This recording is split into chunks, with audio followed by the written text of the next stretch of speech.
Hello friends, कैसे हो आप लोग। आपका मेरे चैनल में स्वागत है। और ये शाम का समय है। मैं आप लोगों को किसी से मिलवाना चाहती हूँ, और कौन है वो मैं आप लोगों को बताऊँगी। बहुत मेरी लाइफ के इम्पोर्टेंट पर्सन है, तो मैं ये जा रही हूँ उनसे मिलाने आप लोगों को। तो आप लोग भी आइए मेरे साथ।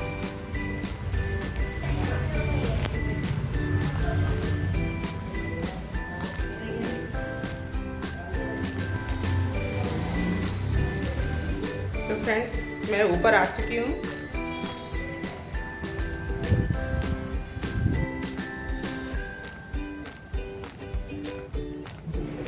तो देख सकते हैं आप लोग, मैं अपने पापा से आप लोगों को मिलाना चाहती हूँ। देखिए मेरे पापा हैं। पापा हेलो कर दीजिए, हेलो टाटा कर दीजिए। हेलो। तो मेरे पापा है फ्रेंड्स। ये अपने लाइफ से जुड़ी कुछ बातें हम लोग के साथ शेयर करना चाहते हैं। तो बस इनसे बस सवाल जवाब करेंगे, थोड़ा पूछेंगे इन्होंने कितना स्ट्रगल किया, कैसे इस मुकाम पर पहुँचे, इतना कुछ बनाया। हाँ, तो यही सब मैं भी सुनूंगी उनके लाइफ के बारे में, और आप लोग के साथ भी शेयर करूंगी। तो चलिए मिलते हैं मेरे पापा से। तो फ्रेंड्स, जैसे कि मैंने बोला कि मैं अपने पापा से आप लोगों को मिलवाना चाहती हूँ। वो किस तरह से, मतलब कब कितने छोटे थे तब छत्तीसगढ़ भिलाई में आए, उनका स्ट्रगल कैसा रहा, वो क्या क्या अचीवमेंट किए, क्या क्या बनाए, मतलब उनकी लाइफ कैसे कितनी संघर्षतापूर्वक बीती है अभी तक, और उन्होंने क्या क्या अचीव किया, क्या क्या प्रॉपर्टी संपत्ति बनाए। और जैसे कि वो कहते रहते हैं कि हम पढ़े लिखे नहीं थे, तो फिर भी उस ज़माने में हमने बहुत कुछ किया, बहुत कंपटीशन उस समय में भी था। तो कंपटीशन करके ही मतलब सबसे आगे उठे उस समय, और अभी यहाँ तक पहुँचे हैं। क्या क्या हासिल किया उन्हीं के द्वारा हम सुनेंगे। तो मैं पूछना चाहती हूँ पापा से। पापा बताइए आप अपने बारे में।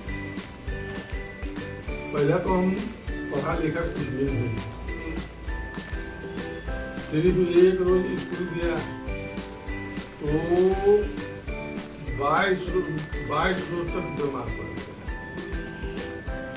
उसके बाद से गया ही अच्छा हुआ, उसके बाद से गया नहीं। तो मेहनत मजदूरी मतलब उतनी समय अठन्नी रोजी चलता था, 98 रुपया का था। तो रोजी मजदूरी खेती खा तो था ही नहीं, कमाए करके ही खाना है। तो करीब 10 साल की उम्र था, जैसे लगा कमाने खाने। हमको भाई माझिल भाई था, वो बीमार पड़ गया 36 साल। जब तक की उम्र हो गया हमको 18-19 साल। तो यहाँ से टेलीग्राफ गया गाँव में टेलीग्राफ गया, तो हमको हुआ कि भाई वही जा रहे। तो उसने जो वहाँ से आने का किराया 22-24 रुपया था ट्रेन का, जो अभी मतलब ये ऐसे होता था।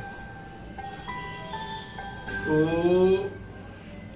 आए तो यहाँ पे मेहनत मजदूरी करने लगे, और भाई के ठीक कराए।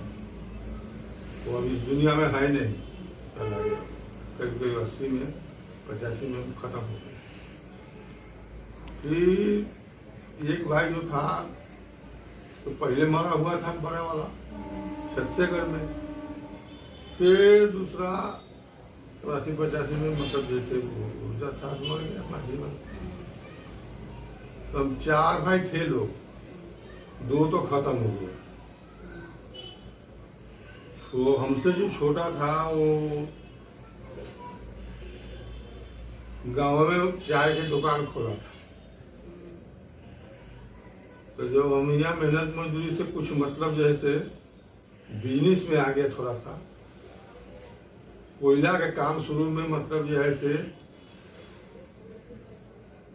करते थे। मतलब सोसाइटी वगैरह चलता था, तो मेहनत करते थे, उसमें तो मिलता था, तो होटल में बेच देते थे। तो बेच करके 5 बोरा 10 बोरा मतलब जैसे डोली बेचते उठते में मतलब कुछ पैसा हुआ। तो हम जो है से मतलब जो है से अब सोचा जो है, अब 2, 4, 5, 10 रिक्शा लेकर के अब जाते थे। अब मेहनत वाला पैसा जो हमको, मेहनत वाला जो कोयला मिलता था, उसको लेकर के होटले बेचना शुरू किया। जो होटले होटले बेचना किया शुरू, तो हमको बड़ा दिलचस्पी हो गया उसमें, क्योंकि 100, 50, 80, 90 ऐसा हमको डेली कमाई होने लगा, जबकि उतने टाइम 2 रुपया रोजी था छत्तीसगढ़ में। तो अब हम बिजनेस के तरफ में सोचने लगा जो भैया ऐसा करे तो ऐसा होता है, तो करते धरते मतलब कुछ पूंजी हो गया, तो हम दूसरे से लेने शुरू कर दिए माल। दूसरा से लेना शुरू कर दिया, रायपुर, नांदगांव, यहाँ का होटल समय लगा बेचने। तो सन 70-72 में मतलब जो है से हमको कुछ अच्छा पैसा, मतलब 2-4-10 हजार रुपया आया था। उतनी तक के अच्छा पैसा था वो। तो अभी के जमाने में 10 लाख होगा वो, 70। हाँ होगा, 10 लाख होगा। तो कोई सलाह दिया है इतना करते हैं तो आप ऐसा ना क्या करते हैं, बम्बई मतलब हम कोयला भेजिए, तो सेल टैक्स नंबर लिया श्री राम कोल डिपो से के नाम से, ऐसा करके। पढ़ा लिखा तो था ही नहीं, कोई ऐसा फिर सलाह दिया ये फलाना कोठारी साहब है, वकील है सेल टैक्स का, इतना बेचना खरीदना से मतलब उनको बता दिया करो। एक तो पढ़ा लिखा के पकड़ा यानी, तो मतलब साथ में लिया, साथ में मतलब जो काम नहीं तो उतना कर दे, इतना पैसा दे दिया।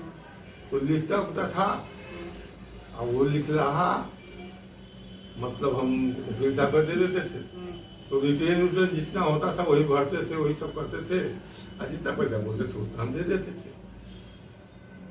तो कम से कम लगभग 20 साल 22 साल मतलब हुआ बम्बे के काम हमारा एकदम बढ़िया चलना शुरू हो गया। चलना शुरू हो गया तो व्यापारी लोग के लास्ट में पता लगा कि तो इसको क्लास कुछ भी नहीं पढ़ा है, इसको पैसा नहीं देंगे तो कुछ चलेगा। तो वो पैसा रोकना शुरू कर दिया और न देना शुरू किया।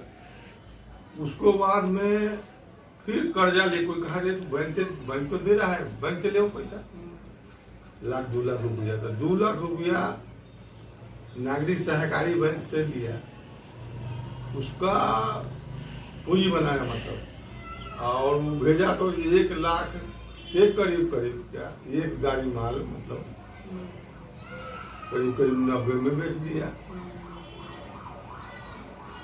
उसका भी भनक लग गया होगा गरीब वाला के, ये पढ़ा लिखा नहीं है और उसको धोखा दे देता। हाँ, एक गाड़ी उस दिन बेच दिया, एक गाड़ी उससे पहले 84 में इंदिरा गांधी के मरने के दिन। अब हमको कमर टूट गया, पैसे पूंजी नहीं, फिर मतलब वहीं पर चल गया जहाँ पर शुरुआत हुआ।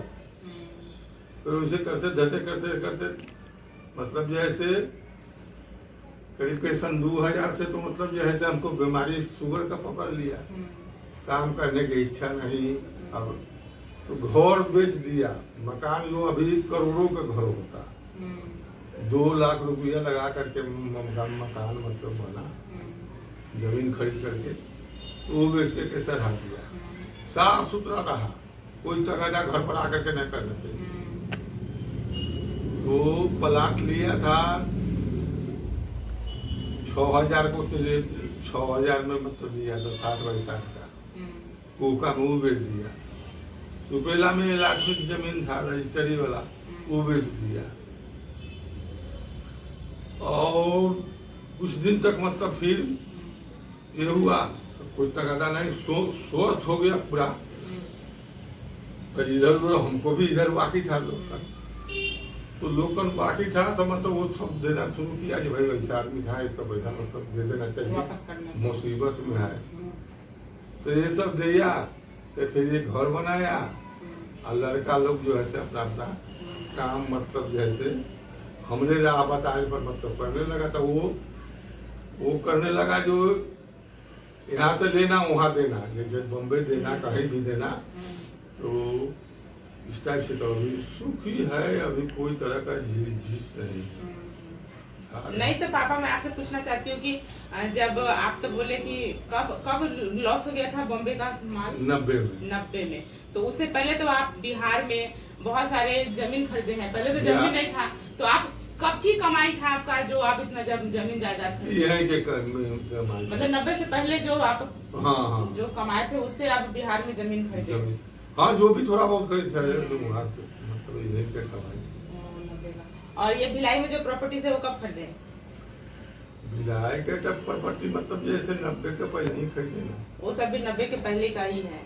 और एक बहुत कोयला, जिसमें एक गाड़ी कोयला जो पापा ट्रांसपोर्ट करवाते थे बॉम्बे, तो किसी ने धोखा दे दिया, क्योंकि पापा तो जैसे कि पढ़े लिखे नहीं थे, तो उसको आइडिया हो गया कि नहीं, इसको तो जैसा बोला जाता है वैसे ही करते हैं, और कापी कलम का तो हिसाब किताब कुछ है नहीं। तो मैं जैसे कि 1.5 लाख का माल है, 1.5 लाख का माल है, उसको 90,000 में ही वो कहीं पर बेच दिया। और इधर तो पापा कुछ कर नहीं पाए, सुने तो इनका तो हालत खराब हो गया। तो इसी तरह से पुराना जो घर था उनको मतलब उसी पैसा को चुकाने के लिए पुराना घर को बेचना पड़ा। तो उसके बाद पापा जो यहाँ रहते हैं उसके बाद की प्रॉपर्टीज है ये सब तो बनी बाद में। लेकिन इस तरह से थोड़ा सा मतलब हालत ठीक नहीं था जब वो ड्राइवर धोखा दे दिया था, जो गाड़ी का माल जो बेच दिया था, उसके बाद से थोड़ी हालत खराब जरूर हो गई थी। लेकिन संपत्ति पापा ने मतलब नहीं पढ़ा लिखा हुआ है, कुछ भी नहीं जानते हैं। अभी तो खैर इनको थोड़ा पढ़ना और लिखना आ गया है, लेकिन उस समय की बात है जब कुछ भी नहीं आता था। तो फिर भी जितना भी कमाए छत्तीसगढ़ में आकर, उसमें वो बिहार में खूब सारी प्रॉपर्टीज खरीदे हैं, खूब सारा खेत खरीदे हैं कह सकते हैं। और है थोड़ा सा है जो कि खा लेगा नहीं, फिर भी बहुत ही है। और ये भिलाई में भी प्रॉपर्टीज है, 3-4 जगह है जो कि अभी करोड़ों में है उसका रेट। तो ये अपने हमसे बोल नहीं रहे हैं फ्रेंड्स, बहुत कुछ बनाए हैं। और ये 2 तल्ला घर है, ये 2 तल्ला नहीं 3 तल्ला घर है ये, इसमें रहते हैं। तो इस तरह से इन्होंने अपने जीवन में बहुत स्ट्रगल भी किया और बहुत सारे प्रॉपर्टीज भी बनाए हैं। अभी मेरे 2 भाई हैं, वो खुद भी पापा के आशीर्वाद से पापा के गाइडलाइन पे दोनों भाई फैक्ट्री चला रहे हैं। जैसे कि मेरे पापा कोयले का बिजनेस किए थे, तो दोनों भाई अब कोयला तो अभी छत्तीसगढ़ में उतना बिजनेस लोग नहीं कर पा रहे हैं, तो भाई लोग दोनों मेरे लोहा का कारोबार करते हैं। लोहा के बिजनेस में भी बहुत सक्सेस है पापा की दया से, पापा की दुआ से। तो बस यही, फिर अब पापा जैसे जैसे कुछ नया बताएंगे बोलेंगे तो मैं आप लोग के साथ शेयर करूंगी। आज के लिए बात इतना ही गाइस, थैंक यू।